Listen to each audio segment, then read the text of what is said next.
কিন্তু যদি ওই এলাকার না হয়ে ময়মনসিংহ থেকে ভাড়া করে আনছে, রংপুর থেকে আনছে, তাহলে কি এটা আদায় হবে? আদায় হবে না।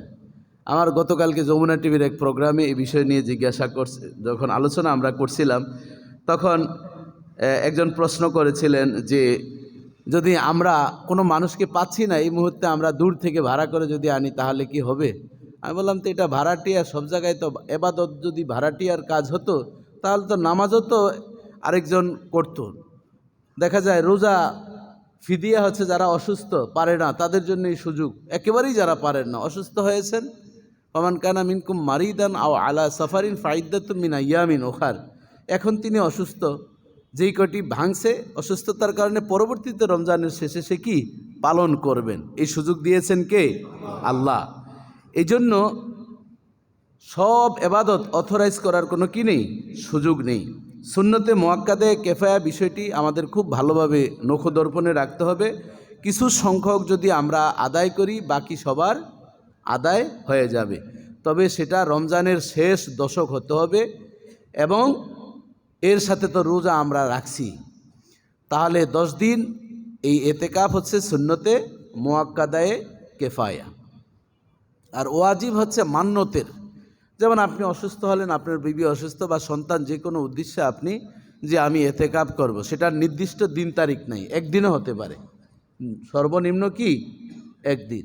যখন আপনি এতেকাফ করবেন মসজিদে আসবেন, গাঠুরি টাঠুরি নিয়ে আসলেন, খাবার দাবার অ্যারেঞ্জমেন্ট থাকলো, সুন্নতে মুআক্কাদা কেফায়ার যে সিস্টেম একই সিস্টেম, কিন্তু সেটার সাথে রোজাও কি থাকতে হবে। তাহলে বোঝা যায় এই মান্যতের যেই এতেকাফ সেটা ওয়াজিব, সেটা শুধু রমজানের সাথে সংশ্লিষ্ট না, বছরের যে কোনো সময়ই থাকার সুযোগ আছে। আর নফল এতেকাফ হচ্ছে রমজানের 10 দিন ছাড়া কেউ যদি ইচ্ছা করে আমি 10 দিন থাকতে পারছি না, বেজোর রাতে আপনি থাকবেন, 21, 23, 25, 27, 29, কয়দিন?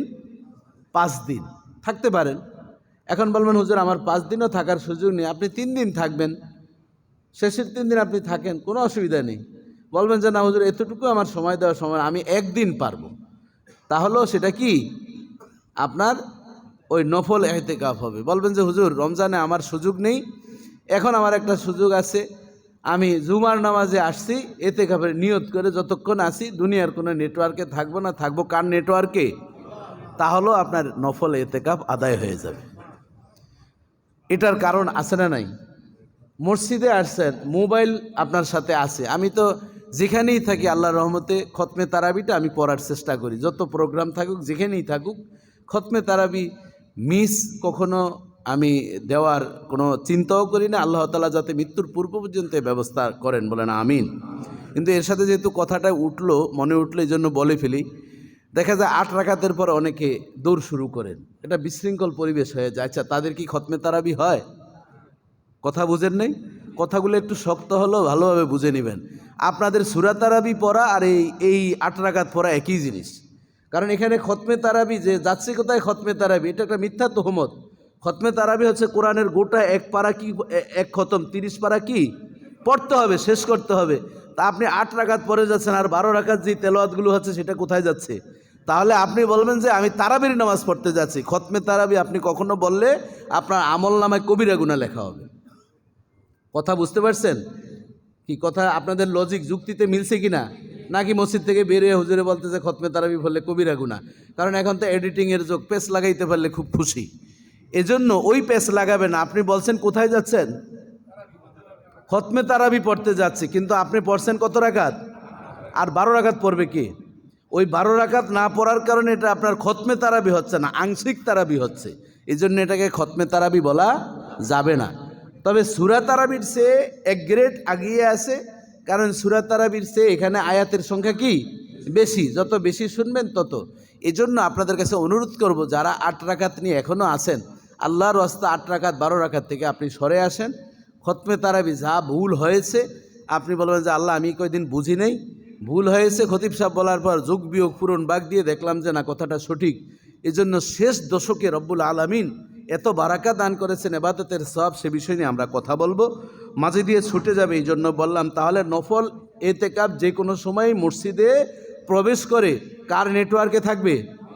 আল্লাহর নেটওয়ার্কে। সেখানে মোবাইল বা দুনিয়াবি চিন্তা ভাবনা কিছুই রাখা যাবে না। তাহলে এতেকাফ কত প্রকার? 3 প্রকার। কি? সুন্নতে মুআক্কাদায়ে কেফায়া, ওয়াজিব, নফল।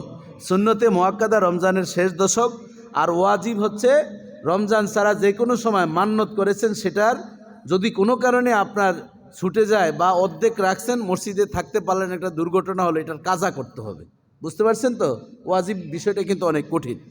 আর নফল হচ্ছে যে কোনো এতেকাফের নিয়ত করে আপনি মসজিদে প্রবেশ করবেন। এবার আসুন, এতেকাফ শুদ্ধ হওয়ার জন্য 4টি শর্ত। আমাদের কিন্তু আজকে অনেকগুলো আলোচনা, এই জন্য এই আলোচনাগুলো আমাদের খুব গভীর মনোযোগ সহকারে শোনার দরকার। এতেকাফ করার জন্য কয়টা শর্ত বাবা? আরও জোরে বলেন, কয়টা? 4টা। কারণ আজকেই কিন্তু সূর্য অস্ত যাওয়ার পূর্বে মসজিদে অবস্থান করতে হবে। আজকে শুক্রবার, আজকে কততম রমজান? 20ই রমজান। এই জন্য আমি অনুরোধ করব, যারা এতেকাফে বসবেন তারা কিন্তু আসরের নামাজের সময় নিয়ত করে আসবেন। কারণ দেখা যায় ঘাটিরি গুটিরি গুছাইতে কোনো কারণবশত যদি আপনার সূর্য অস্ত যায়, তাহলে কিন্তু আপনার সুন্নতে মুআক্কাদা এতেকাফ হবে না, ওইটা নফল এতেকাফ হয়ে যাবে।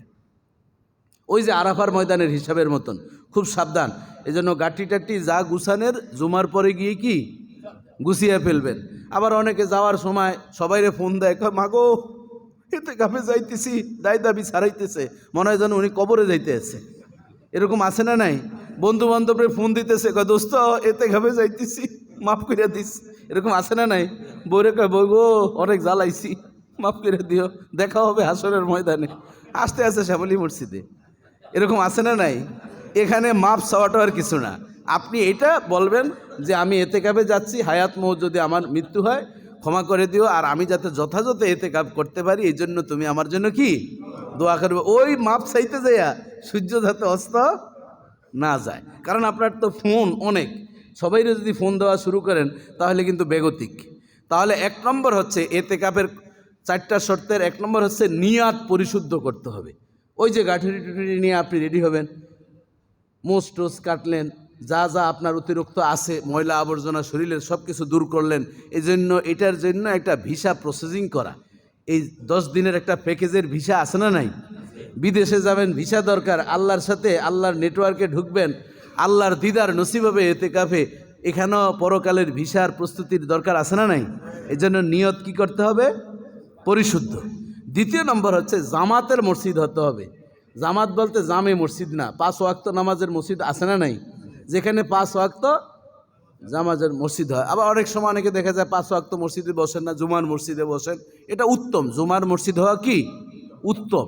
অনেকে দেখা যায় খাবার টাবার সাপ্লাই দেওয়া কঠিন, এজন্য কাছের যে মসজিদটা আছে সেটাতে বসা মনে করেন ভালো। আবার অনেকের চিন্তা আছে বড় মসজিদে মানুষ বেশি হয়, সওয়াবও বেশি, সেই হিসাবে আসেন, কোনো অসুবিধা নেই। সেই কথা আমি বলবো, জামাতের মসজিদ হতে হবে। কিসের মসজিদ হতে হবে? জামাতের মসজিদ। অনেক অফিসের মসজিদ আছে 2 ওয়াক্ত নামাজ হয়, 3 ওয়াক্ত নামাজ, এরকম আছে না নাই? এই 2-3 ওয়াক্ত নামাজ যেখানে হয় সেখানে এতেকাফ হবে। মাসালাগুলো খুব কিন্তু সূক্ষ্ম মাসালা। ইসলাম কিন্তু আবেগে চলে না, ইসলামের একটা ম্যানুয়াল আছে না নাই? এজন্য ওই ছিদ্রগুলো আপনাদের বন্ধ করার চেষ্টা করছি। 3 নম্বর হচ্ছে রোজা রাখতে হবে। অসুস্থ রোগী, উনি এতেকাফ করতে চান, রোজা রাখেন না, তাহলে তার এতেকাফ হবে? হবে না। উনি খাচ্ছেন, আরও 10 জনের ক্ষতি করছেন। এই জন্য রোজাদারের সামনে খাওয়া মাকরু, গুনাহ হয়, এ বিষয়ে খেয়াল রাখবেন। ছোট্ট বাচ্চাদেরকে খাবার দিবেন, তাও রোজাদারদের অন্তরালে। আপনার ঘরে রুম একাধিক আছে না নাই? আছে। ইচ্ছা করলে আমরা পারি, একেবারে ছোট্ট বাচ্চা তাকে তো খাওয়াইয়া দিবেন। দেখা যায় 6-7 বছর, এখন তার উপরে ফরজ হয় নাই, তাকে খাওয়াবেন, সেটা আরেকটা রুমেই। কিন্তু রোজাদারের সামনে গড্ডালিকা যদি খাওয়ান, তাহলে আপনার যে 10 বছরের আরেকটা বাচ্চা, আম্মু আমারও খাবার দাও, আমার খুব খিদা লাগছে। আবার অনেক সময় বাচ্চারা দুপুর হইলেই বলে, আম্মুরে পিপাসায় মরে যাচ্ছি। অনেক সময় বয়স্ক লোকও বলতেছেন পিপাসা অস্থির হয়ে যাচ্ছি, ইস কীভাবে রোজাটা থাকবে, এটা বলা মাকরু, রোজা হালকা হয়ে যায়, এ ধরনের কথা বলা যাবে না। কারণ রাসূলুল্লাহ সাল্লাল্লাহু আলাইহি ওয়াসাল্লাম যে অফার দিয়েছেন, সেই অফার অনুযায়ী আমাদের আল্লাহর গুণে গুণান্বিত। আল্লাহ খাবার বর্জন করেছেন, আমরাও আল্লাহর গুণে গুণান্বিত হচ্ছি।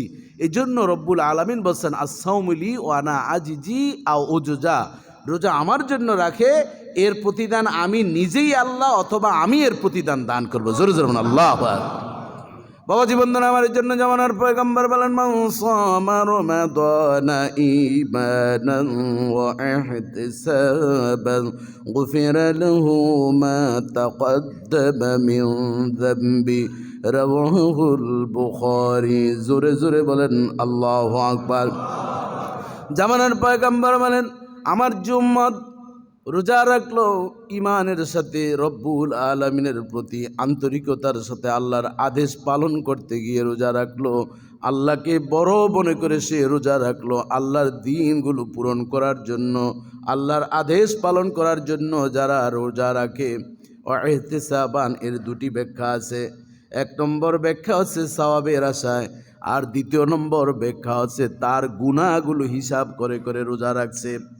রব্বুল আলামিন, আমি গুনাহ করেছি, গত বছর আমি এই গুনাহগুলো করেছি, গতকাল এই গুনাহগুলো করেছি, গুনার কথা স্মরণ করে করে, হিসাব করে করে, গাণিতিকভাবে নিজেকে অনুতপ্ত দিল নিয়ে যদি রোজা রাখে, রব্বুল আলামিন বলেন ওই রোজার বিনিময়ে পেছনের সমস্ত গুনাহগুলো রব্বুল আলামিন ক্ষমা করে দিবেন। এজন্য বাবাজি বন্ধুরা আমার, যিনি ইতিকাফ করবেন তার জন্য রোজা রাখা একান্তই দায়িত্ব, সুন্নতে মুআক্কাদা কিফায়ার। এই রোজার ইতিকাফ জন্য রোজাটা বাধ্যতামূলক। চতুর্থ নম্বর হচ্ছে, যিনি ইতিকাফ করবেন তিনি জ্ঞানী হতে হবে, জ্ঞানবান, অর্থাৎ পাগল ব্যক্তির উপরে ইতিকাফ নয় এবং নাবালেগের উপরে ইতিকাফ নয়। এই জন্য বালেগ এবং জ্ঞানবান হতে হবে। এই চারটা শর্ত মেনে যারা ইতিকাফ করবে, রব্বুল আলামিন তাদেরকে বলেন, তাদের জন্য রয়েছে এত সুন্দর অফার।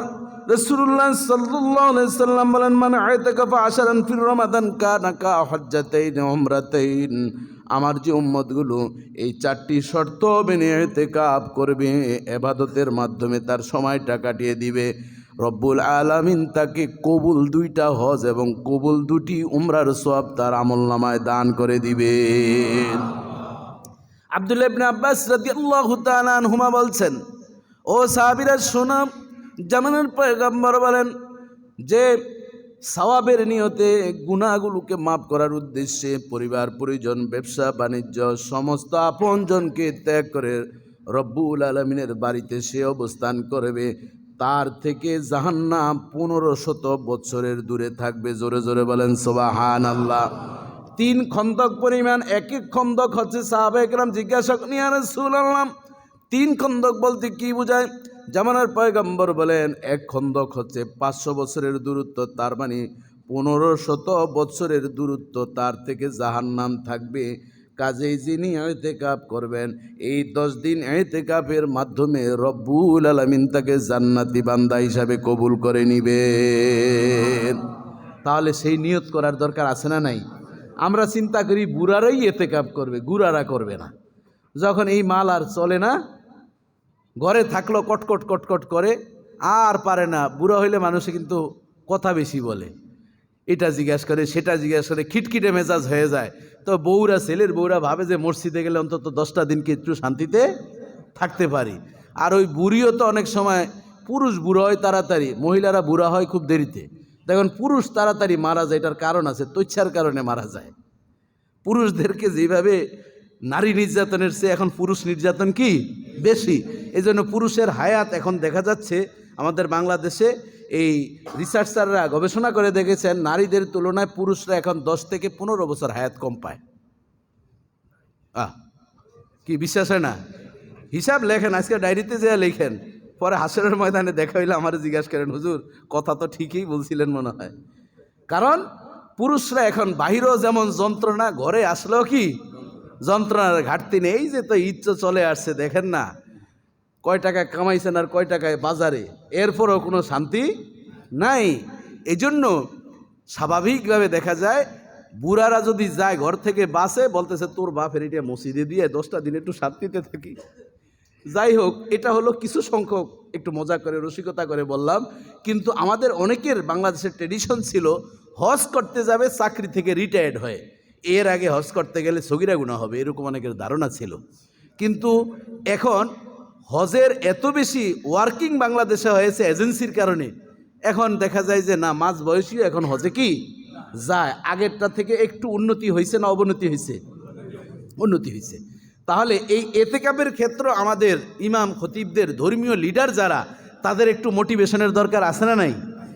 আপনি যদি চিন্তা করেন আমি এতেকাবে বসবো, আপনার বড় একটা ছেলে আছে, অথবা বলেন বাবারে এবার আমি সংসার সামলাই, তোমার ব্যবসা বাণিজ্য আমি দেখব, তাহলে ছেলে বলবে বাবা ঠিক আছে আলহামদুলিল্লাহ। ছেলেরও আপনি পাঠাইতে পারেন কি পারেন না?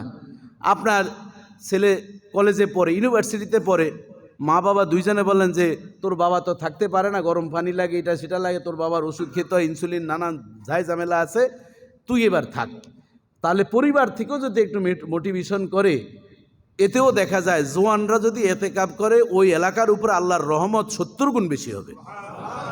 আপনি জেনে খুশি হবেন, বাংলাদেশে এখন এমন কিছু মসজিদ বের হয়েছে, যেমন আমাদের উত্তরায় আমি যেখানে থাকি 13 নম্বরে, ওই মসজিদের উদাহরণ দিই এই জন্য, আমি যেহেতু ওখানে পড়ি, যেটা দেখি সেটা দেখতেছি, সেটা বলতেছি। এ ধরনের কিছু আমাদের ভিতরেও তাহাদিদ, উৎসাহ উদ্দীপনার জন্য সেখানে যারা এতেকাবে বসেন প্রায় শতাধিক, 150 থেকে 200, গত বছর 200 না 250 বসছে। মসজিদের পক্ষ থেকে খাবারের আয়োজন করা হয়, মসজিদের পক্ষ থেকে কি খাবারের আয়োজন করা হয়। এরপরে এবার সবচেয়ে মজার বিষয় হচ্ছে এতেকাব এক্সপ্রেস 15 জন যুবক একত্রিত হয়েছে। তারা বলছে অনেক মুরব্বীরা আছেন বাইরের খাবার পছন্দ করেন না, খেতে চান না, তাদেরকে ওই 15 জন যুবক অঙ্গীকার হয়েছে তাদের বাসায় বাড়িতে গিয়ে ইফতারিও আনবেন, ভোররাত্রের খাবারটাও তারা নিয়ে আসবেন। হাদিস অনুযায়ী ওই এতেকাব যে 10 জন করতেছেন আর এই 15 জন যে এতেকাবকারীর সেবা করতেছেন, সমপরিমাণ সওয়াব রব্বুল আলামিন ওই বান্দাদেরকেও দান করবেন। আমাদের মসজিদে এরকম এতেকাব এক্সপ্রেস করার দরকার আছে না নাই? আপনারা বাসায় বাড়িতে যারা একটু কাছাকাছি আছে, অনেক দূরে হলে তো সম্ভব না, যেটা নেটওয়ার্কের ভিতরে আছে, এরকম কিছু যুবক আমি চাই, কিন্তু এই এলাকার যুবকগুলো আমার সাথে এই পর্যন্ত দেখা করে না। আরেকবার বন্যা দুর্গত এলাকার জন্য ঘোষণা দিলাম, ওরা ভাবতেছে মুরব্বীরাই তো সব করে, মুরব্বীদের চেয়ে এখন যুবকদেরকে অগ্রাধিকার দেওয়ার দরকার আছে না নেই? আর আপনারাও যারা মুরব্বী আছেন যুবকদেরকে কাছে রাখতেছে না, নিজেরাই 100তে 100 না, যুবকদেরকে কাছে রাখবেন। আপনি কি বাড়িতে বাড়িতে যেতে পারবেন? আপনার তো অনেক প্রটোকল আছে, আর যুবকদের তো কোনো প্রটোকল নাই। বলবেন হুজুর ওরা তো বাসায় গিয়ে যদি আবার চিন্তাই করে, নেগেটিভ চিন্তা করেন কেন? ভালো চিন্তা করেন। আমার জীবনে আল্লাহ তাআলা আমার শুকরিয়া, আমি নেগেটিভ চিন্তা 10% আমার জীবনে নাই, সব আমি পজিটিভ দেখি, নেগেটিভের ভিতরেও পজিটিভ দেখি। যেমন গত শুক্রবারে আপনাদের এখান থেকে যাওয়ার সময় আমার গাড়িটা বেশ ভালো একটা অ্যাক্সিডেন্ট হয়েছে। তারপরে এখন আমার খাদেম আলী, ড্রাইভার আলী যারা আছে এরা ফোন দিছে হুজুর এই অবস্থায়, ওর টাকা টুকা নেই। আমি আচ্ছা ঠিক আছে নিয়ে আসো। তা আমি ভাবলাম যে মোটামুটি যেটুক হয়েছে ভালো, ওরা যেটুক বসে। আসার পরে দেখি আমার প্রায় 20-25 হাজার টাকার মামলা। তো এখন আমি চিন্তা করলাম পজিটিভ কি আনলাম, এটা আমার অ্যাডভার্টাইজের জন্য না, আপনাদেরকে তাহাদিদের জন্য। আমি বললাম যে পিছনে কিছু দাগ দুগ ছিল, লাইট টাইট কিছু ভাঙ্গা ছিল, এই উচিলে এটা মেরামত করলে গাড়িটা সুন্দর দেখা যাবে, মানে নাইয়ের ভিতরে আরেকটা আনলাম আর কি। তো এই ধরনের চিন্তা ভাবনা আমাদের যুবকদেরকে নিয়ে কেউ কখনো নেগেটিভ চিন্তা করে না, যে বাসায় খাবার আনতে গিয়ে যদি কোনো ডিস্টার্ব করে, আমাদের ঘরে যদি কোনো একটা চিন্তাই করে, এই ধরনের নেগেটিভ না, বরং যুবকদেরকে কাছে ডাকবেন। ওরা দেখবেন মসজিদের জন্য, এই জাকাত উত্তোলনের জন্য তারা ফ্রি সার্ভিস দিয়ে বাড়িতে বাড়িতে বাসায় থেকে তারা গিয়ে টাকা আনবে। কথা ঠিক না বলেন? এখন বলবেন হুজুর আনতে গেলে যদি ওখান থেকে নিয়ে যায়, ওরে বাবা রে বাবা, তাহলে তো বাংলাদেশ সরকার তো সব খাইয়া ফেলছে, সব নিয়ে পালাইছে, ওটার হিসাব আপনি কেমনে করবেন? দুনিয়াতে কারোর না কারোর বিশ্বাস করার প্রয়োজন আছে না নাই? বউরে যে ঘরে রাখছি সে কি করে আপনি জানেন? তাহলে এই অবিশ্বাস করলে পৃথিবীর সব মানচিত্র থেকে ডিলিট হয়ে যাবে। এই জন্য এই কথাগুলো একটু শক্ত করে বললাম। আমি কিছু যুবক চাই, প্রয়োজনে নামাজের পর আমি আধা ঘন্টা 1 ঘন্টা আছি, তোমরা আমার সাথে দেখা করবা। এতেকাবকারীদের জন্য আমরা এরকম এতেকাব ফ্রি সার্ভিস বা এক্সপ্রেস যেটি, এরকম 10 জন যুবক আমরা চাই যারা একটু এতেকাব তারা করবে না, দেখাশোনা করবে। মসজিদে কি এরকম 10 জন যুবক আছে? একটু দাঁড়াও তো দেখি, সামনে পেছনে থেকে এরকম 10 জন, যে আমরা এতেকাবকারীদের খোঁজখবর নিব। আপনার কি চাচা অসুস্থ হয়েছেন বা আপনার কি কিছু লাগবে কিনা দেখি। এই পাশ থেকে 2-4 জন দাঁড়ান তো, আছেন কেউ? 10 জন যুবক দেখতে চাই, একজনও নেই। এখন তো সব মুরব্বীরা, আলহামদুলিল্লাহ একজন যুবক পাওয়া গেছে। আর কে? তোমার বাসা কোথায় রে বাবা? সবলিতে। আচ্ছা, আর আর আর কয়েকজন যুবক, অন্তত 5 জন দেখি। এই 5 জন যুবক একটু পিছনে আছে নাকি দেখেন তো। তুমি নামটা দিবে আমাদের প্রফেসর আমিনুল ভাইয়ের কাছে। এদিকে আর কেউ আছেন? আর যুবকরা তো শেষে আসে, ওরা হলো দোতলা তিনতলার মুসল্লি। আচ্ছা তুমি একটু দেখবা নামাজের পরে, আমি চাচ্ছি আমি আরেকবার ঘোষণা দিব শেষ মুহূর্তে, আমরা 5 জন যুবক অন্তত মোটিভেশন তাদেরকে আমরা করব, মোটিভেটেড যাতে তারা হয় এতেকাফকারীদের খোঁজখবর নেওয়ার জন্য। আল্লাহ কবুল ও মঞ্জুর করে বলেন আমিন। এতেকাফের গুরুত্ব, ফজিলত এ সম্পর্কে আমরা দেখি আল্লাহ সুবহানাহু ওয়া তাআলা পবিত্র কুরআনুল কারীমে ইরশাদ করেন, ওয়ালা তুবাশিরুহুন্না ওয়া আনতুম আকিফুনা ফিল মাসাজিদ। রব্বুল আলামিন বলছেন, তোমরা যারা এতেকাফ করবা তোমাদের স্ত্রীর ভালোবাসাটা বন্ধ করে দিতে হবে, স্ত্রীর কাছে এতেকাফ অবস্থায় যাওয়া যাবে না। এই আয়াতের ব্যাখ্যায় আসছে স্ত্রীর কাছে যেহেতু যাওয়া যাবে না, তাহলে দুনিয়ার কোনো নেটওয়ার্কের সাথেও জড়িত থাকা যাবে। ব্যবসা বাণিজ্য আপনি এখানে বসে করছেন, হঠাৎ খবর আসলো অমুক জায়গায় এই ঘটনা ঘটছে, কয় তারে দেখে ছাড়বো, আর মাত্র 3 দিন বাকি আছে, ওর একদিন আমার একদিন, 2 দিন না, কয় সানডে মানডে ক্লোজ করে ফেলবো। এই ধরনের আছে না নাই? আর বাবার এগুলো তো আমার নিজের চোখে দেখা। আমি তো বহু মসজিদে এতেকাফের সময় আমি যাই একটু খোঁজখবর নিই, যাই দেখি অনেকে ল্যাপটপ টিপতেছে, ব্যবসা বাণিজ্য। আরেক জায়গায় দেখি এক যুবক তার প্রেমিকার সাথে কি সেটনি করে না কি চেটিং, খুব সুন্দর শব্দ তো, সেটিং মানে সিটিং আর কি, যেটারে বলে সেটিং আর সিটিং তো কাছাকাছি। যাই হোক, আচ্ছা তাহলে এই এতেকাফের কি দরকার ছিল? কোনো দরকার আছে? এই জন্য আল্লাহ তাআলা বলেন, ওয়ালা তুবাশিরুহুন্না ওয়া আনতুম আকিফুন, তোমরা তোমাদের স্ত্রীর কাছে গমন করা যাবে না, হবু স্ত্রী তোমার যে হবে তার সাথেও প্রেম প্রীতির আলাপ করা যাবে। এই আয়াতের ব্যাখ্যায় আল্লামা আলুসি রহমতুল্লাহ আলাইহি বলেন, অহেতুক কোনো কথা বলারও কোনো সুযোগ নেই, গালমন্দ করা যাবে না, কাউকে কষ্ট দিয়ে কথা বলা যাবে না। এরপরে একজনে কোরআন পড়তেছে, আরেকজনে ঘুমাচ্ছে, আলিফ লাম মিম যালিকাল কিতাবু লা রাইবা ফীহ। উনি কয় ভাই একটু আস্তে। কয় কেন? মসজিদ কি আপনার বাপ দাদার? এরকম আছে না নাই? মানে ওনাকে কোরআন খাওয়াইয়া দিতেছে, উনি শুনতে চাচ্ছে না, বলতেছে আমি একটু বিশ্রাম নেই, আমার মাথা ব্যথা করতেছে। মসজিদ থেকে বের হয়ে যান, নাহলে ওই কোনায় যান। গতকাল এক দুর্ঘটনা এক জায়গায় ঘটছে, নাম বলবো না, বললে আপনারা খোঁজখবর নেবেন। জায়নামাজ বিছানো নিয়ে রেহাল নিয়ে মারামারি হয়েছে উত্তরাই। আল্লাহু আকবার নি বলছেন? আরে আল্লাহু আকবার কোন জায়গায় বলতে হয়? নাউজুবিল্লাহ বলেন। কারণ আমাদের মসজিদে এক সময় জায়নামাজ নিয়ে ঝগড়া ছিল, এখন আল্লাহর রহমতে কমছে। আছে নাকি এখন? এই জমি, জমি দখল করছেন জীবনে, বহু জায়গা জমিন দখল করছেন, রাস্তাঘাট দখল করছেন। আল্লাহর ওয়াস্তে এই জায়নামাজ নিয়ে মসজিদে দখল করবেন না। আপনি আসরের নামাজে জায়নামাজ বিছাবেন, ওটা দিয়ে তারাবি পড়বেন, এই ক্ষমতা আপনাকে কে দিয়েছে? কথা ঠিক না বলেন? এই ধরনের অধিকার অন্তত শ্যামলী শাহী মসজিদে চর্চা হবে এই শুক্রবারের পর থেকে, দ্বিতীয় আর কোনোদিন আমরা শুনতে চাই না। কথা ঠিক না বলেন? ওয়ালা তানাজাউ ফাতাফশালু ওয়া তাযহাবা রিহুকুম। রব্বুল আলামিন বলেন, তোমরা ঝগড়া করবা না, ঝগড়া যদি করো তাহলে ফাতাফশালু, তোমরা দুর্বল হয়ে যাবে, কাপুরুষ হয়ে যাবে। অতাযহাবা রিহুকুম, তোমাদের যে মুসলমানের মুসলমানিত্ব, মুসল্লিয়ত্ব সব কিছু তোমাদের নষ্ট হয়ে যাবে। কথা ঠিক কিনা বলেন? কিসের মুসল্লি আপনি, কিসের রোজাদার আপনি, যদি জায়নামাজ দিয়ে দখল করে আরেক ভাইকে কষ্ট দিচ্ছেন? জুমার নামাজে আপনি আসবেন, শেষে এসে আপনি সামনে বসবেন, এই ক্ষমতা আপনাকে কে দিয়েছে? বাপদাদার কোনো মূল্যুক মসজিদ নয়। কথা ঠিক কিনা বলেন? একটি বিষয় পরিষ্কার করে দিচ্ছি মাসালা, কারণ আমি এই বিষয়ে অ্যানালাইসিস করেছি, এ বিষয়ে আমার ইন্টারন্যাশনাল আমার আর্টিকেল আছে যে ইসলামে ওয়াকফের বিধান বাংলাদেশ প্রেক্ষাপট ইসলামিক ফাউন্ডেশন থেকে ছাপানো হয়েছে, এবং ভারত সহ বিভিন্ন দেশে এই বইটি, এই আর্টিকেল প্রচার হয়েছে, এবং অসংখ্য অগণিত সংখ্যা বের হয়েছে। ওয়াকফ স্টেট, যেই জমিন ওয়াকফ করা হয়, তার সন্তান, তার কোনো আওলাদ মসজিদে এসে জায়নামাজ বিছাবে অথবা ক্ষমতা প্রভাব বিস্তার করবে, এটি সম্পূর্ণ হারাম। এটি যদি করে কবিরা গুনাহ হবে। কথা ঠিক না বলেন? এই জন্য স্পষ্ট কথা, আপনারা যদি কেউ রাগ হন তাতে কিছু আমার আসে যায় না। এটি কোরআন এবং সুন্নাহর কথা। ওয়াকফ করে দিয়েছেন, যিনি করেছেন তিনি সওয়াব পাচ্ছেন, তার আওলাদরাও পাবেন সদকে জারিয়া হিসাবে, কিন্তু এটা আপনার নিজের সম্পদ মনে করার কোনো সুযোগ নেই। আপনি দিয়েছেন, সেলুট আপনাকে, আপনার বাবাকে, আপনার পরিবারকে, গুড অ্যান্ড ওয়েলকাম, দোয়া করছি সব সময়, কিন্তু এর জন্য প্রতিদিন আরেক মুসল্লিকে কষ্ট দিবেন, এটার কোনো সুযোগ নেই। এটি হচ্ছে ওয়ালা তুবাশিরুহুন্না ওয়া আনতুম আকিফুনা ফিল মাসাজিদ। মসজিদে আমরা যাতে এতেকাফ অবস্থায় কোনো জবরদস্তি, কারো প্রতি জুলুম আমরা না করি, সে বিষয়টি খেয়াল রাখতে হবে। বাবাজি বন্ধুরা আমার, আম্মা জান আয়েশা সিদ্দিকা রাদিয়াল্লাহু তাআলা আনহা বলেন, ইয়াতাকিফুল আশরাল আওয়াখিরা মিন রমাদান হাত্তা তাওয়াফাহুল্লাহু আযজা ওয়া জাল্লা। জামানার পয়গম্বর রমজানের শেষ দশকে ইতিকাফ করেছেন ইন্তেকালের পূর্ব পর্যন্ত, এবং তিনি যেই বছর ইন্তেকাল করবেন সেই বছর তিনি 20 দিন ইতিকাফ করেছেন। অন্য আরেকটি হাদিসে সেটি বুখারী শরীফের 1756 নম্বর হাদিস।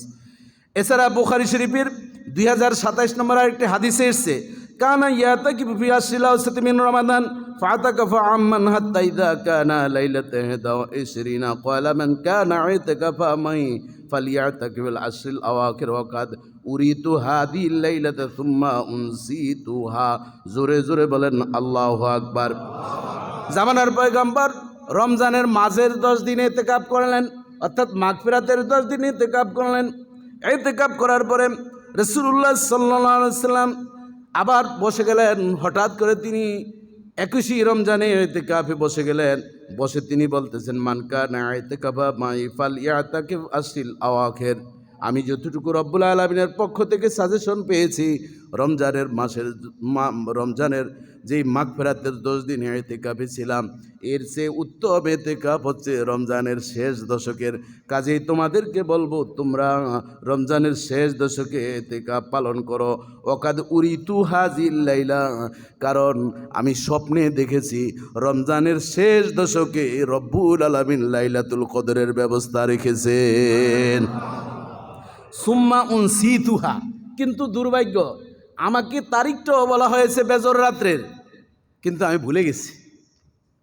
আবার ঝগড়ার দিকে চলে আসছি। কি জন্য ভুলছেন হাদিসটা বলবো? একটু তো রাগ করছেন যারা জায়নামাজ কোম্পানি, এবার শুনে নেন ভালো করে, এবার রাগ দূর হয়ে যাবে। কিভাবে দূর হবে সেটাও বলে দিচ্ছি। রাসূলুল্লাহ সাল্লাল্লাহু আলাইহি ওয়াসাল্লাম আসলেন, সাহাবায়ে কেরামদেরকে নামাজ পরে ঘোষণাটা দিবেন, বেজর রাত্রের ওই রাত্রে তোমরা লাইলাতুল কদরটা রব্বুল আলামিন আমাকে ইশারা দিয়েছেন সেই রাত্রের। কিন্তু এসে দেখতেছেন 2 জন সাহাবী ঝগড়া করতেছে। কয়জন সাহাবী? তাহলে বোঝা গেছে সাহাবীরাও কি ঝগড়া করতো। ওনারা ঝগড়া করতো রেহাল লাঠি ছোটা নাকি মুখ দিয়া। আর আমরা যদি মানে যা পাই, লাঠি খন্তা কুড়াল দাও যদি থাকতো, কূপ দিত দ্বিধাবোধ। সাহাবায়ে কেরাম 2 জন ঝগড়া করতেছেন। মূল টপিকটা ছিল, যিনি পাওনাদার উনি বলতেছিল যে আমার টাকাটা না দেওয়ার কথা ছিল, দিবেন না। আমি কি মসজিদ থেকে চলে গেছি, আরব দেশ থেকে ভাগছি? কিছু ডায়লগ কমান আছে না নাই? না বলছি দিব, এরকমই ভাবছে আমাকে অন্য মানুষের মতন।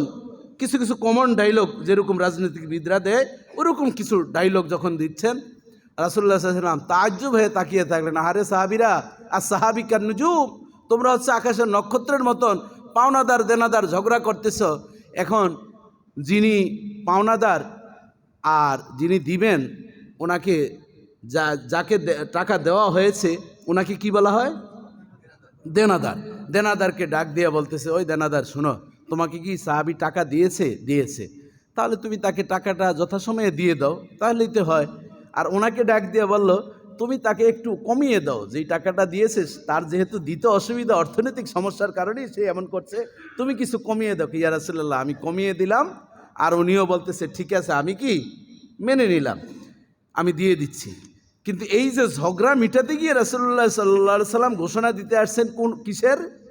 লাইলাতুল কদরের রাত কোনটা ঘোষণা দিতে। এদের 2 জনের ঝগড়া মিটাইতে যেয়ে কি ভুলে গেছেন। রাসূলুল্লাহ সাল্লাল্লাহু আলাইহি ওয়াসাল্লাম সাহাবীদেরকে বলেন, সাহাবীরা রে, আমি তো আসছিলাম লাইলাতুল কদরের দিন তারিখটা ঠিক করে তোমাদেরকে ঘোষণা দেওয়ার জন্য। তোমাদের ঝগড়ার কারণে রব্বুল আলামিন আমার সিনা থেকে, আমার এলেম থেকে লাইলাতুল কদরের তারিখটা ভুলে নিয়েছেন, উঠিয়ে নিয়েছেন। জোরে জোরে বলেন নাউজুবিল্লাহ। তাহলে ঝগড়ায় লাভ না লস? ফাতাবসালু ওয়াতাযহাবা রিহুকুম, কাপুরুষ হয়ে যাবে, দুর্বল হয়ে যাবে, মুসলমানদেরকে নিয়ে মানুষ হাসাহাসি করবে। এজন্য বিনয়ের সাথে বাবা পাও ধরে আপনাদের বলি, মসজিদে এসে ঝগড়া করবেন না, মসজিদে এসে কেউ কোনো দিন প্রভাব বিস্তার করবেন না, মসজিদে উঁচু সুরে কথা বলবেন না। মসজিদে যেই কথাগুলো হয় সেটা বিনয়ের সাথে শোনার চেষ্টা করবেন। আমি খতিব, আমি ফেরেশতা না, ভুল হলে সেটা আমার সাথে সরাসরি এসে বলবেন। ইচ্ছে মতন বাইরে গিয়ে আপনি একেবারে চার কাপে আগুন লাগিয়ে দিবেন, চায়ের কাপে বন্যা উঠিয়ে দিলেন, ঝড় উঠিয়ে দিলেন, এতে কোনো লাভ হবে না, বরং আপনারও অস্তিত্ব বিলীন হবে, আমার সাথে আপনার সম্পর্কটার একটু দূরত্ব হবে, দোয়া করতে গেলে এটা নর্মালের দোয়া হবে না, এটা সিজারের দোয়া হবে। কথা ঠিক কিনা বলেন? এই বিষয়গুলো বোঝার দরকার আছে না নাই? বাবা জীবনধরা আমার জামানার পয়গাম্বর এ বিষয় সম্পর্কে আরও আমাদেরকে ইতিকাফ সম্পর্কে প্রস্তুত হওয়ার জন্য বলছেন। ইতিকাফের জন্য 1 নম্বর প্রস্তুত হচ্ছে পাক পবিত্র হতে হবে, শরীরটাকে পবিত্র করতে হবে, মনটাকে সেট আপ করতে হবে। কারণ রব্বুল আলামিন সূরাতুল আরাফের 31 নম্বর আয়াতে ইরশাদ করেন, ইয়া বানি আদম খুযু যিনাতাকুম ইনদা কুল্লি মাসজিদিন। হে বনি আদম, যখন তোমরা মসজিদে যাবা সুন্দর পোশাক পরিধান করে তোমরা যাবে, যাতে করে তোমাদের শরীর থেকে দুর্গন্ধ না আসে, যাতে করে তোমাদের মুখ থেকে দুর্গন্ধ না আসে। এরকম দুর্গন্ধওয়ালা মানুষ আছে না নাই? এমন হাসি দেয় আর এই হাই দেয়, পাশের মানুষ মনে করে যে এখানে পচা দুর্গন্ধের একটা স্তূপ, ময়লার স্তূপ। এরকম আছে না নাই? মেসওয়াক আর সেওয়াকু মুতাহহারাতুল লিল ফামি ওয়া মারদাতুর রব। রাসূলুল্লাহ সাল্লাল্লাহু আলাইহি ওয়াসাল্লাম হাদিসে বলেন, বুখারী শরীফ মুসলিম শরীফের হাদিস, যে মুখ পবিত্র হয় মেসওয়াকের মাধ্যমে আর আল্লাহরও সন্তুষ্টি হয় এই মেসওয়াকের মাধ্যমে। জোরে জোরে বলেন সুবহানাল্লাহ। আল্লাহর সন্তুষ্টি কেন হয়? মুখে দুর্গন্ধ থাকবে না, কথা বললে কবুল করবেন কে? আর মানুষের কষ্ট হবে না। ইজাউল মুসলিমে হারাম। অনেকে দেখবেন পাশে দাঁড়িয়ে যখন একটু হাই দেয়, পাশের ব্যক্তি কখন সালাম ফিরাবে এই জন্য খালি আল্লাহর কাছে মনে মনে দোয়া করে, আল্লাহ ইমাম সাহেব যদি সূরাটা একটু ছোট পড়তো, তাড়াতাড়ি অন্তত সালামটা ফিটাইলে আমি বাঁচতাম। এরকম হয় কি হয় না? এই জন্য বাবাজি বন্ধুরা আমার, আপনারা বলেন হুজুর মেসওয়াক করলে তো উজু নষ্ট হয়ে, আপনাকে কে বলছে উজু না রোজা নষ্ট হয়ে যাবে? তেল দিলে, সুরমা দিলে, মেসওয়াক করলে কোনো ক্ষতি হবে না আপনার। ইভেন আপনি ইনসুলিন দিবেন, রোজা ক্ষতি হবে না। সেটা নিয়ে আমরা আলোচনা করেছি। রক্ত যদি টেস্টের জন্য আপনি দেন, রোজা ভাঙবে? এত সহজ না রোজা ভাঙ্গা। যাই হোক বাবাজি বন্ধুরা আমার, তাহলে আমরা মসজিদে সুন্দর পোশাকটা পরিধান, রমজানে যেভাবে সুন্দর পোশাক পরিধান করে চলে, মাথায় টুপি দিয়ে, এইভাবে আমরা সারাটা বছর যাতে মসজিদে প্রতি ওয়াক্ত নামাজের জন্য পোশাকটা আমরা সেভাবে রাখবো। যিনি ইতিকাফ করবেন 3-4 সেট জামা কাপড় আয়রন করে আজকেই রেডি করবেন। পারবেন না? রেডি করা মাশাল্লাহ। এবং ভালো পোশাকটা বিয়ে বাড়িতে যেটা পরে যাবেন, কমিউনিটি সেন্টারে যেটা যাবেন, ওই যেটা ওল্ড মডার্ন আর চলে না, ইতিকাফ এই বাড়ির শেষ দিয়ে দিই, পরে দান করে দিব, এরকম যাতে না হয়। যাই হোক, এই পবিত্রতার দুটি ব্যাখ্যা, একটি হচ্ছে বাহ্যিক আর একটা হচ্ছে আত্মিক। বাহ্যিকটা বলছি পোশাক, আর আত্মিকটা কি সে সম্পর্কে আমরা কোরআনে সূরাতুল আরাফের 7 নম্বর আয়াতে দেখতে পাই, ইয়া বনি আদম قد أنزلنا عليكم لباسا يواري سوآتكم وريشا ولباس التقوى ذلك خير। জোরে জোরে বলেন আল্লাহু আকবার। রব্বুল আলামিন বলছেন, হে বনি আদম, আমি তোমাদেরকে দান করেছি লেবাসান, এমন পোশাক দান করেছি, পোশাকের গুরুত্ব আমি রব্বুল আলামিনের জন্য দিয়েছি। ইউয়ারি সাওয়াতিকুম, যাতে করে এই পোশাকের মাধ্যমে তোমাদের লজ্জাস্থান ঢাকাও হয়, অরিসা, এবং এই পোশাকের মাধ্যমে সাজসজ্জা হয়। অনেক মানুষ আছে আমি ভালো পোশাক পরা পছন্দ করি না। আমি নাম বলবো না, গতকাল একটা টিভি চ্যানেলে গেছি, আমার সাথে আরেকজন অতিথি ছিল, উনি ইউনিভার্সিটির একজন অধ্যাপক। আমি ওনার পোশাক দেখে আমি ভাবলাম যে হয়তো রাস্তা থেকে একটা লোক ধরে নিয়ে আসছে, অথবা এখন এই যে টিভি চ্যানেলে আলোচনা দেখেন, অনেক চ্যানেলে আমি কিন্তু যাই না এখন, কারণ আমরা তো একটা পর্যায়ে আসছি, টাকা দিয়েও আলোচনা করতে আসে। আমাকে অফার করে 5,000 টাকা দিবে, 10,000 একটু নেন, ভিজিটিং কার্ডে দিবে অমুক টিভির আলোচক, ওয়াজের সময় বিভিন্ন ক্ষেত্রে সুবিধার জন্য। আমি লোকটাকে ভাবলাম উনিও মনে ওই কোম্পানির লোক। জুতার যেই দুর্ভিক্ষ নামছে আর জামার যেই দুর্ভিক্ষ দেখে আমার মনে হলো এটা একেল তো দূরের কথা, সেকেলেরও আগে। পরবর্তীতে আরেকটা পর্ব, 4-5টা পর্ব যখন করলাম, 4টা পর্ব, তখন উনি পোশাক চেঞ্জ করতে গেছেন আর একটা দামি পোশাক পরছেন। আমি কি ভাই আপনি কি আগের জন না পরের জন?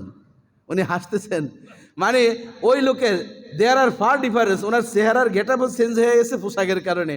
তাহলে বোঝা যায় রব্বুল আলামিন বলছেন যে অরিসা, এই পোশাক লজ্জাস্থান যেমন ঢাকবে, অরিসা তোমাদেরকে সুন্দরও করবে। কারণ শেখ সাদির গল্প মনে আছে না আপনাদের? উনি প্রথমে গেছেন আর ঢুকতেই দেয় না, এরপরে ভালো পোশাক পরছেন আর ঢুকতে দিছেন, এরপর ওনাকে প্রটোকল দিয়ে সব আয়োজন উনি এখন পকেটের ভিতরে ঢুকাচ্ছেন। উনি বলতেছে আমার তো সম্মান নাই, সম্মান হয়েছে জামার। এটা যদিও আমরা গল্প আকারে, কিন্তু এটার বাস্তবতা আছে না নাই? এই বিষয়গুলো আমরা খেয়াল রাখবো। তবে লিবাসুত তাকওয়া যালিকা খায়র, তবে তাকওয়ার পোশাকটা সবচেয়ে দামি। যতই দামি পোশাক তোমার গায়ে থাকুক না কেন, দামি পোশাক পরিধান করে মসজিদে আসো, কিন্তু দেখা যায় অফিসে বসলে তুমি ড্রয়ার খুলে এরপর ঘুষ নিচ্ছ। বলতেছেন এখানে দেন, কয় স্যার হাতে নিবেন না, কয় না রোজা রইছি। রোজার ভিতরে এই কাজ করা যায়, ড্রয়ারে রাখ, কথা বলিস না। এরকম আছে না নাই? রোজার কারণে উনি হাতে নিচ্ছে না, আমি রোজা নষ্ট করতে কি রাজি না। এরকম মানুষ আছে না আমাদের সমাজে? এক ইঞ্জিনিয়ারের কথা আমি বলবো না, এক ইঞ্জিনিয়ারের মানে খুব বড় একজন মাপের ইঞ্জিনিয়ার, জুব্বও পরে, 5 ওয়াক্ত নামাজও পড়েন, সব তার, হজে যায়, উমরায় যায়, কোনো ঘাটতি নাই। এরপরে ওনার খোঁজখবর নিয়ে দেখা যায় উনি আবার ঘুষও খায়। এখন ওনাকে যখন ওনার বন্ধুমহল বলল তুমি যে এত এবাদত করো, কয় না এটা ঘুষ খাই না, এটা হচ্ছে কাজের স্পিরিট মানি, মানে কাজের গতিটা বাড়ানোর জন্য এটা আমি নেই, আরও ভাগযোগ করে দিচ্ছি, এটা অসুবিধা নেই, হুজুররা নেই হাদিয়া, এটা আমরাও তো ওরকম গিফটের জিনিসে কেউ মনে কষ্ট রেখে দেয় না, সবাই আমাকে খুশি হয়েই দেয়। ব্যাখ্যাটা কি সুন্দর না? কি ব্যাখ্যাটা কেমন হলো? কত সুন্দর করে বুঝিয়ে দিছে। অথচ আর রাশিউল মুরতাশি কেলাহুমা ফিন্নার, আল্লাহ রাসূল যে ঘুষ দেয় যে খায় উভয় কি জাহান্নামে। তো যাই হোক, আমরা রমজানুল মুবারকে এই ধরনের কাজ যাতে না করি, অন্তরের পোশাকটা যাতে তাকওয়ার পোশাক আমাদের হয়। দ্বিতীয় নম্বর হচ্ছে মসজিদের আদব রক্ষা করতে হবে। রাসূলুল্লাহ সাল্লাল্লাহু আলাইহি ওয়াসাল্লাম আব্বুল বেলাদ ইলাল্লাহ তাবারাকা ওয়া তাআলা মাসাজিদুহা ও আবগাদুল বেলাদ ইলাল্লাহ আসওয়াকুহা, পৃথিবীর মধ্যে সর্বোত্তম স্থান হচ্ছে মসজিদ, আর সবচেয়ে নিকৃষ্ট স্থান হচ্ছে বাজার। এজন্য মসজিদে যখন বসবে সেখানে আদব রক্ষা করে বসা, কারো যাতে ক্ষতি না হয়। কথা বলবো না, ফিস ফিস করে কথা বলবো অথবা ইশারা ইঙ্গিতে বলবো, দুর্গন্ধ পোশাক পরবো না, থুতু নিক্ষেপ করবো না। এরকম আছে না নাই? মসজিদের ভিতর ওয়াক এরকম করে কি করে না? এই কাজ করা যাবে না। এতে কাফে বসবেন, এই খুঁতখাত করে অন্য লোকের বমির কারণ আপনি হবেন না। অনেকে দেখবেন কথা বলার সময় থুতু টুতু বের হয়ে জীবন যান শেষ। আরেকজনের না, একদিন আমি একজনের সাথে টক শোতে বসছি, আর ওনার থুতু এসে আমার নাকের উপরে পড়ছে। এখন এটা মুসমুখ কেমনে উঠাইলেও তো লাইভ প্রোগ্রাম, মানে আশ্চর্য বিষয়, মনে হয় যেন উনি আমার সাথে যুদ্ধের ময়দানে আছে। এরকম কিছু হ্যাবিট আছে না নাই? অনেকে দেখবেন এরকম এরকম যে এই যে নাকের ভিতরে মনে হয় যেন উনি ডাইল গুটনি ঘুরতেছে, এরকম আছে না নাই? আবার দেখবেন নাক এরকম করে আবার নেয়, ঘ্রাণ আসে না নাই? এরকম কিছু মানুষের মুদ্রা রোগ আসে না নাই? এই ধরনের কাজ করা যাবে না। সুগন্ধি যুক্ত অবস্থা আপনাকে থাকতে হবে। টিস্যু যত্রতত্র ফেলা যাবে না। মসজিদে আসছেন, থুতু আসছে, আপনি আস্তের উপরে ফেলে দিলেন, কেউ দেখলো না, জায়নামাজের নিচে রাখলেন, মসজিদের আদাব নয়। এতেকাব অবস্থায় যে করণীয় কাজগুলো সংক্ষেপে বলছি। 5 ওয়াক্ত নামাজ আপনার জামাতের সাথে তাকবীরে উলা আদায় করতে হবে, কারণ আপনি আসছেনই তো 10 দিন কার নেটওয়ার্কে থাকবেন। এখন যদি উজু করতে গিয়ে বাথরুমে গিয়ে আপনি তাকবীরে উলা হারিয়ে ফেলেন, কোনো লাভ আছে? এই জন্য তাকবীরে উলা যাতে না ছুটে যায়। দ্বিতীয় নম্বর, জিকির আজগার তাসবিহ তাহলিল কোরআন তেলাওয়াত। 10 দিনে আপনি চিন্তা করবেন 1 খতম কোরআন হোক। আমাদের মসজিদে কিয়ামুল লাইল হয় কি হয় না?